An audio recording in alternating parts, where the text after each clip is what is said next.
Hey, this is Chapter 6, Section 1. So 6.1, when you're labeling your notes, it's the intro to bonding.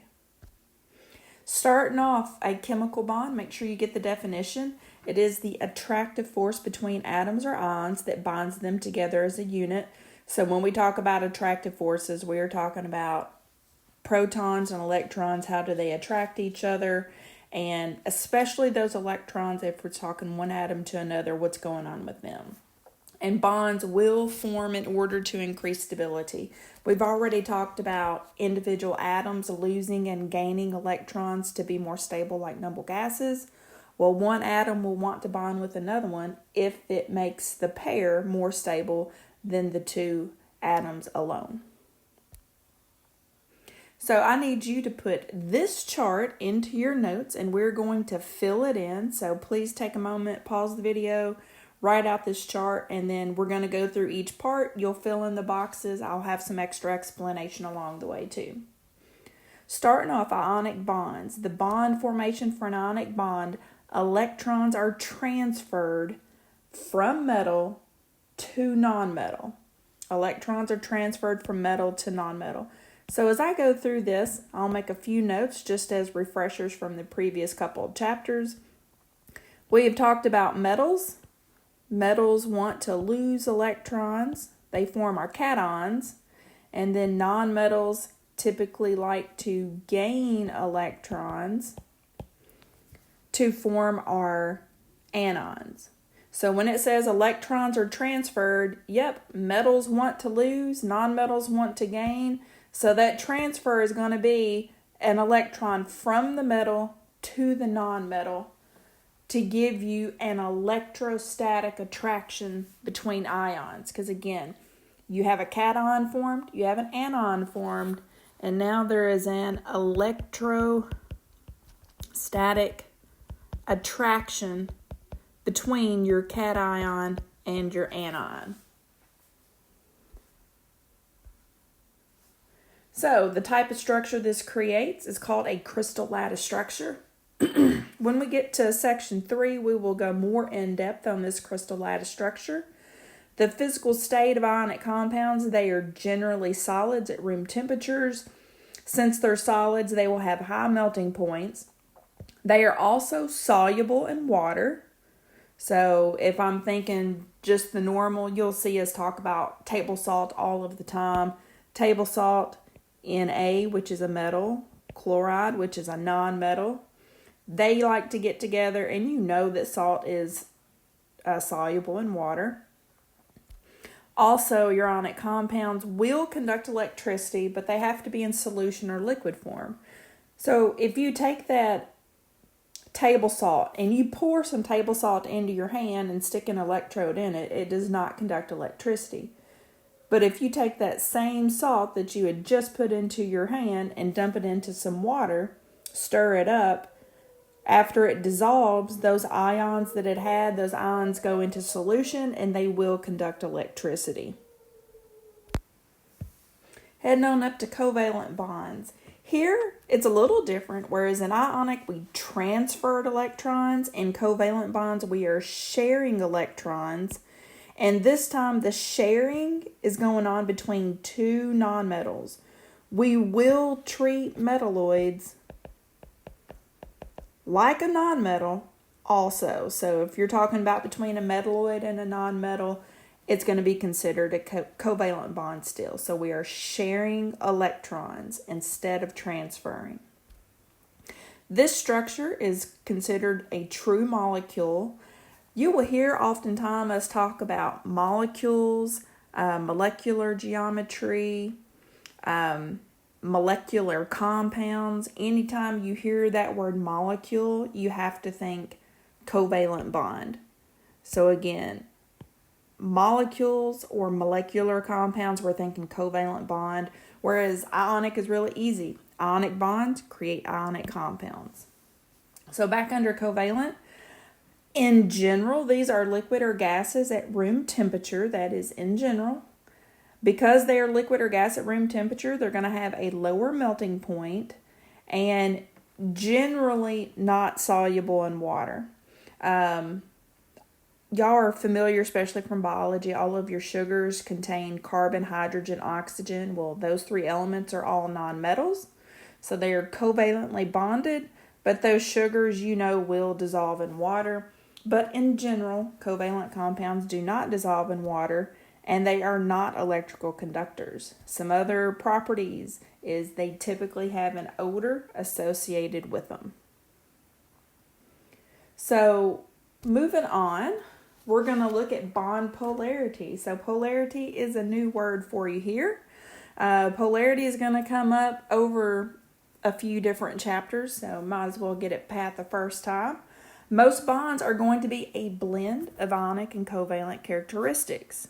It's typically not black or white, but there is going to be a gray area. The difference in electronegativities will determine your bond type.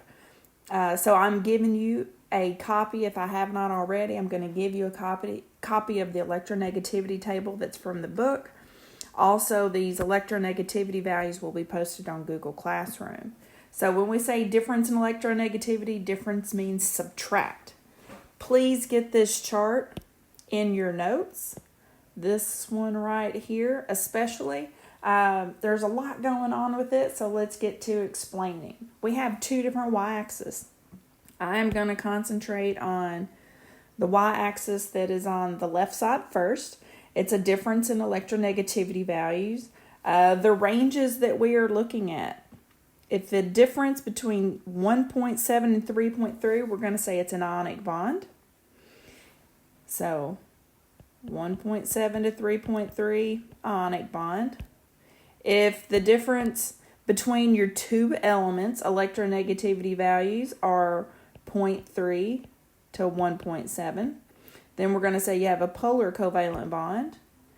And if the difference between them is 0.3 to 0, so 0 to 0.3, we're going to say you have a non-polar covalent bond. So notice we've even broken our covalent bonds up into two categories, polar and non-polar, and then you have your ionic. That 1.7 and that 0.3, they are just in general locations. Now, let's look at the other y-axis. The other y-axis is percentage ionic character. Well, ionic character means, okay, how ionic does my bond act? If it does not act ionic at all, then it's got 0% ionic character. So your nonpolar covalent bonds are going to be down there between 0 and 5%. Polar covalent is going to be between 5 and 50% ionic character. So again, not a lot, but if you have over 50% ionic character, then yes, you are going to have an ionic bond, and your bond is going to act very ionically. We could have easily labeled that axis as percentage covalent character, but if we would have, your percentages would have been flipped. You would have had 100% at the bottom, 0% at the top, 50% in the middle, because again, percent covalent character, expect it to be a higher percent towards your nonpolar covalent bond. So again, make sure you have that in your notes and you understand what's going on.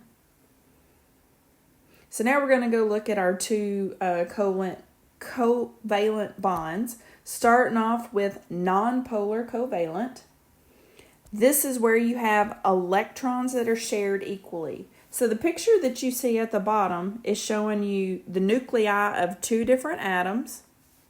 And you think of their electron clouds as overlapping. So we do have an overlap region right here in the middle. And that overlap region is where you have your sharing of electrons that are being shared equally. So our electron cloud looks very symmetrical. That's why we say it's a balanced electron cloud, because it does look symmetrical. This typically happens with identical atoms because the difference in their electronegativity values would be 0. So if you're looking at your chlorine values, either you have your piece of paper, we're going to do fluorine. If you have your piece of paper or you just remember fluorine is 4, well, if I have two fluorine atoms bonded together, even though that's a very high number, 4 minus 4 is still 0. So fluorine bonded to fluorine is a nonpolar covalent bond, because the electronegativity difference, so electronegativity difference is 0. That means it has 0% ionic character or 100% covalent character. Now, because fluorine falls into that category, I'm hoping you can guess some other elements that would fall into that category. It would be all of your diatomic elements. So if I look at my 7 diatomic elements, there you go. Remember, shaped like a number 7 right over here. Shaped like a number 7, so nitrogen through iodine, and then we've got our hydrogen. So you could take any of these, and in their diatomic state, they're going to be nonpolar covalent. If I were to take oxygen, oxygen's electronegativity value is 3.5. Well, because we have oxygen bonded to oxygen, 3.5 minus 3.5 is still 0. So it is a nonpolar covalent bond. So an equal sharing of electrons within their electron cloud. Make sure you know your 7 diatomic elements. This is not the first time we've talked about them, and it will not be the last. And then we're going to look at polar covalent bonds. And we have a new symbol down there. Those symbols mean partial. It means partial. So we have 2 atoms, and right there in the middle you can see that the electron clouds are overlapping here and here, but it is not an equal overlap in this region. That means one side is going to be partial positive, the other side is going to be partial negative, but how do you know which side is partial positive and which is partial negative? Well, in a polar covalent bond, the electrons are shared unequally because a dipole is created. The dipole is because of that uneven partial charges, even though we are still sharing electrons. The higher electronegative atom has the stronger attraction for electrons. Well, again, the more electronegative your atom, you should remember that electronegativity trends. Electronegativity trends as you move across the period, electronegativity values increase. So we had our big box right up here, but as you move down a group, electronegativity values tend to decrease, and we had our small box right down here. So as you move across the periodic table from hydrogen to chlorine, since that's the example here, our electronegativity values are going to become larger. You could remember that based on the trend, but if you're looking at your table, you have values for chlorine and values for hydrogen, and you can see chlorine is a higher electronegativity value. So your more electronegative atom does have the stronger attraction for the electrons, therefore it gets the partial negative. And then the opposite of that is going to be true.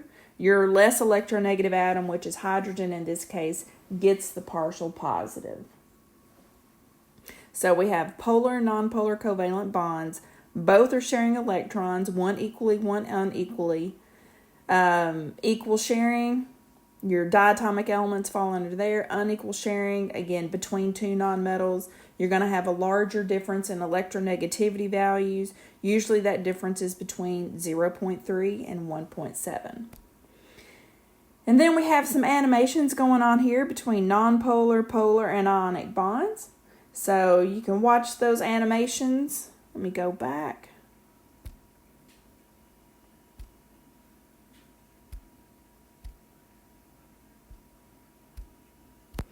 You can watch these animations as they go on with the equal sharing, unequal sharing, and then a transfer of electrons, but I have an even cuter video to show you. Our first lesson is chemical bonding. Chemical bonds are what holds atoms together. A chemical bond is an attraction between atoms that allows the formation of a chemical substance. The electrons that participate in a chemical bond are called valence electrons. These are electrons that are found in an atom's outermost shell. Let's take a look at the types of chemical bonds that can be formed between atoms.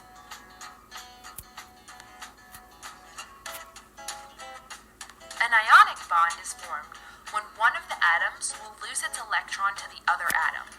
This results in a positively charged ion, called a cation, and a negatively charged ion, called an anion. Positive and negative attract, and the result is an ionic bond.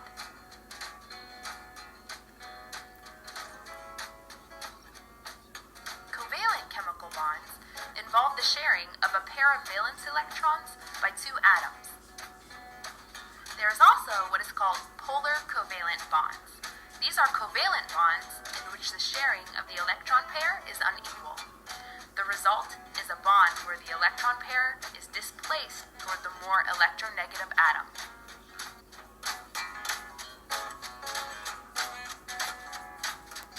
Thanks for watching, and we'll see you guys next time.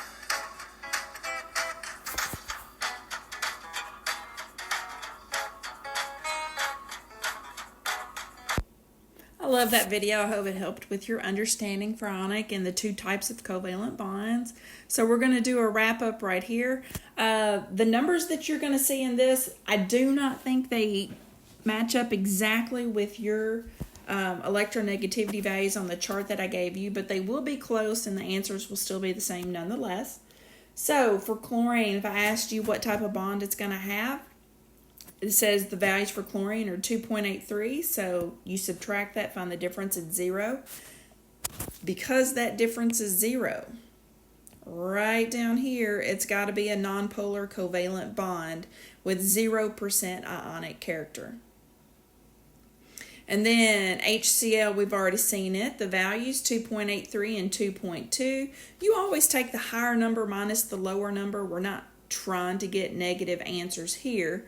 So that's chlorine minus hydrogen. The difference is 0.63, and that one right there with a difference of 0.63 will fall right into this range, so it is polar covalent.